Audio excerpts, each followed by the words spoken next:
Namaku sebut saja Henny. Usiaku saat ini 37 tahun. Aku ini mantan TKW Singapura. Aku dengan sangat terpaksa kerja di Singapura. Semua karena suamiku diam-diam menikah lagi. Aku sudah minta cerai, tetapi nggak dikasih. Pernah diam-diam menggugat cerai tetapi gagal. Suami tetap nggak mau dan majelis hakim menolak gugatanku. Pada akhirnya aku berangkat ke luar negeri. Lebih baik nggak lihat suami, ketimbang melihat tapi dalam keadaan rambut suami basah pulang dari rumah istri mudanya.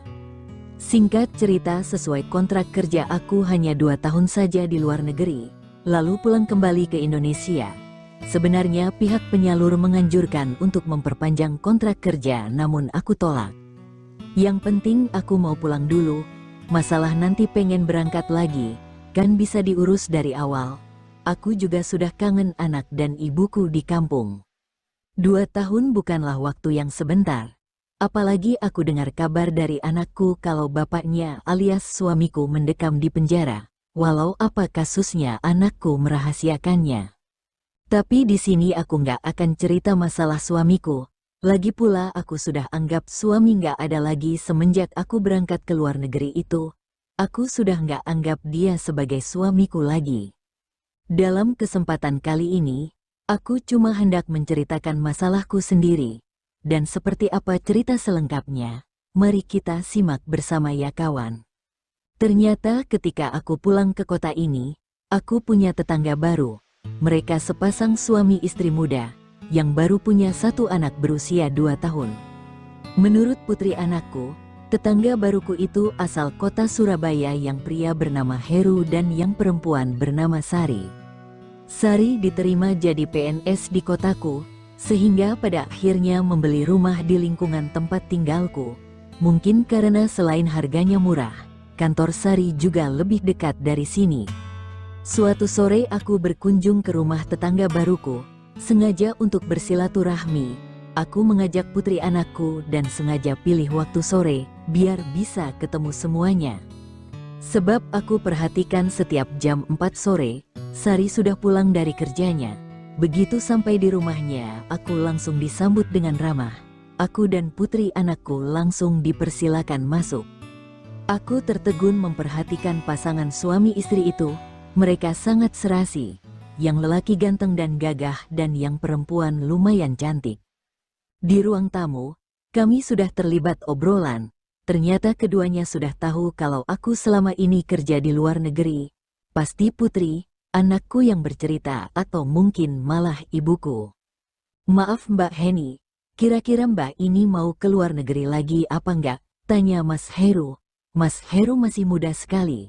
Menurut perkiraanku usianya masih di bawah 30 tahun. Enggak tahulah Mas, nanti nyari kerja di sini dulu aja. Kalau memang susah ya terpaksa balik lagi ke luar negeri, jawabku. Saat itu aku perhatikan Heru dan Sari saling melempar pandang, seolah ada sesuatu yang mau dibicarakan tapi mereka merasa sungkan kepadaku. Begini Mbak, tapi sebelumnya minta maaf dulu loh ya. Gimana kalau Mbak Henny kerja di rumah kami saja? Tanya Mbak Sari. Kerja di sini? Kerja apa Mbak? Tanyaku. Jagain Randy, anak kami gimana? Jawab Mbak Sari. Aku langsung menoleh ke putri mau minta persetujuan anakku. Yah, kalau aku sih mau-mau saja. Kerja di dekat rumah sambil bisa jagain ibuku.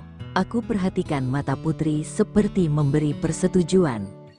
Boleh Mbak, tapi, kataku. Tapi apa Mbak? Sahut Mas Heru. Cuma jagain Dek Randy saja ya, tanyaku. Ya kalau Mbak Henny mau, sekalian jadi ART juga. Jadi gajinya malah bisa double, jelas Mbak Sari dengan ramah. Akhirnya aku pun menerima tawaran itu. Mas Heru dan Mbak Sari memintaku untuk mulai bekerja keesokan harinya. Karena memang mereka kesulitan nggak ada yang menjaga Randy anak mereka. Singkat cerita, aku sudah mulai kerja di rumahnya Mas Heru. Bagiku pekerjaannya cukup ringan dibanding kerja di Singapura yang harus mengurusi pria manula yang reweknya minta ampun. Dan ternyata Mas Heru itu kerjanya cuman dari rumah. Tapi biar di rumah pekerjaannya kelihatan sibuk sekali. Tiap saat berada di depan laptop, ternyata dia seorang programmer APK. jadi kerjanya cukup dari rumah. Tapi ada sesuatu yang aneh pada sikap Mas Heru setiap aku bekerja di rumahnya. Sepertinya dia selalu memperhatikan aku dan sering mencuri pandang padaku. Begitu ketahuan dia seperti bingung dan gelagepan seperti orang kaget. Apa mungkin dia memperhatikan keadaanku dan berminat padaku ya? Tanyaku dalam hati. Soal perawakanku, mungkin perlu aku beritahukan jika aku ini memiliki bentuk fisik yang lumayan bagus. Sebab, walau nampak agak gemuk, tapi aku cantik dan dikaruniai kelebihan-kelebihan yang cukup besar dan indah. Aku mulai menyadari kebiasaan Mas Heru menatapku, apalagi kalau pas siang hari, waktu aku menidurkan Randy anaknya di kamar depan. Aku sering melihat pintu kamar yang bergerak-gerak sendiri, tapi setiap aku menoleh jelas sekali aku melihat sekelebat bayangan orang, dan aku yakin itu Mas Heru. Apa dia berselera atas diriku? Padahal jika dia mau ngomong pasti aku mau ngasih kok, ujarku dalam batinku. Jujur, aku juga pengen. Jiwaku seperti sudah lama kering, sudah sekian lama gak pernah disentuh oleh lawan jenis. Lagi pula, wanita mana yang bisa menolak bila diajak bercinta sama pria seganteng Mas Heru? Tapi hatiku bertanya, apa mungkin Mas Heru berminat sama diriku? Aku ini kan sudah cukup tua. Usiaku sudah hampir kepala 4. Menanggapi sikap Mas Heru itu, aku selalu berpura-pura. Aku gak pernah memperlihatkan gelagat curiga. Bahkan ketika dia mencuri pandang pada diriku, aku pura-pura gak sadar, dan pura-pura gak melihatnya. Dan lucunya mulai saat itu, sepertinya aku jadi senang jika diperhatikan sama Mas Heru.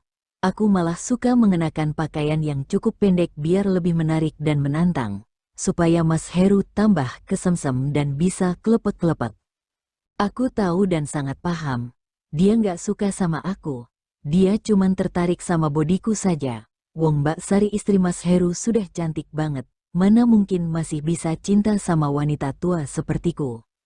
Hingga di suatu pagi, di saat aku sedang sibuk di dapur, Randy rewel dan nangis terus. Padahal saat itu aku sebenarnya sedang repot sekali, karena sedang masak di dapur. Tiba-tiba Mas Heru datang. Pasti dia dengar dari ruang kerjanya kalau Randy rewel. Dia datang untuk memberi bantuan dan ingin mengambil Randy dariku. Saat mengambil Randy dari gendonganku itulah, entah disengaja atau tidak disengaja tangan Mas Heru menyentuh salah satu bukit karetku. Aku kaget tapi hanya bisa tersipu. Mas Heru juga kelihatan kaget, namun malah memperhatikanku dan melemparkan senyuman seperti malu-malu kucing. Sesaat terjadi adegan yang bikin jantungku berdegup kencang. Mas Heru menatapku dengan sesekali menatap bukit karetku, menatap ke lokasi yang barusan terkena senggolan tangannya. Aku juga cepat menunduk. Aku nggak mau pria tampan itu melihat hasrat di mataku. Karena saat itu aku sedang merasakan gemuruh dalam rongga dadaku. Hatiku pun jadi berdebar-debar.